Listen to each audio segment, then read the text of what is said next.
Comment simplifier cette expression? D'abord, ici, il s'agit d'une fraction rationnelle. Pourquoi je dis ça? Parce qu'il y a la présence de la variable x au dénominateur. Pour cela, avant de simplifier l'expression, on a d'abord besoin de déterminer son domaine de définition ou encore appelé l'ensemble des définitions. Parce que quand x se trouve au dénominateur, il y a une forte chance que pour une certaine valeur de x, le dénominateur va donner 0. Et quand le dénominateur donne 0, notre expression ne va pas avoir un sens. On détermine le domaine de définition d'une fonction, c'est lorsque on a peur que cette fonction donne une valeur impossible. Donc ici, on ne veut pas que le dénominateur soit égal à 0. C'est pourquoi on dit A existe si et seulement si, c'est-à-dire pour que notre expression A existe, il faut que x moins 3 là soit différent de 0. Il ne faut pas que ce qui est au dénominateur soit différent de 0. Et vous savez bien que quand on remplace là où il y a x par 3, 3 moins 3 ça donne 0. Donc il est évident que le x ne va pas prendre la valeur 3. Mais la méthode pour déterminer x égale à 3 là, on pose le dénominateur différent de 0 et on va doucement tirer la valeur de x. Donc si et seulement si x différent et le moins 3 va devenir plus 3.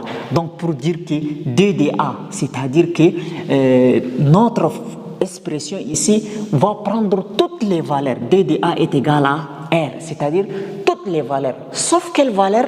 Sauf 3, autant pour moi, est une valeur interdite. Donc, D de A égale à R privé de 3, c'est-à-dire toutes les valeurs de R sauf 3.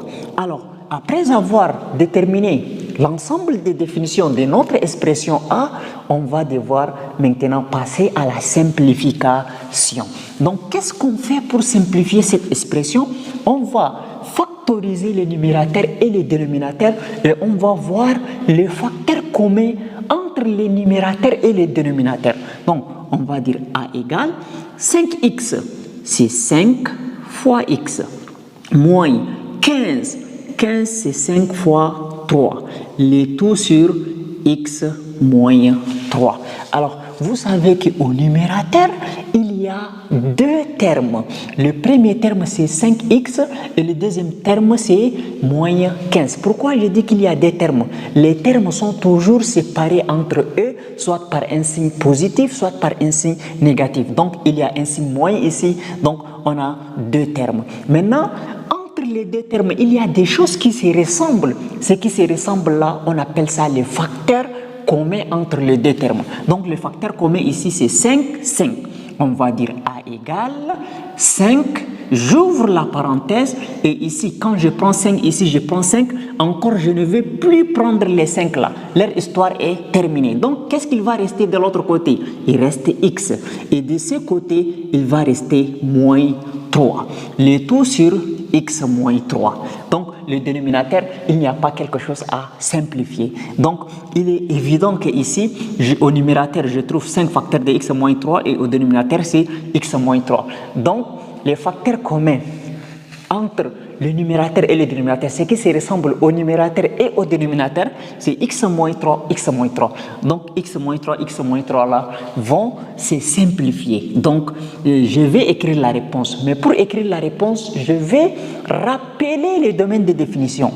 Pour tout x appartient à DDA, c'est-à-dire au domaine de définition, donc on va dire, virgule, A égale à 5 et là nous avons simplifié notre expression.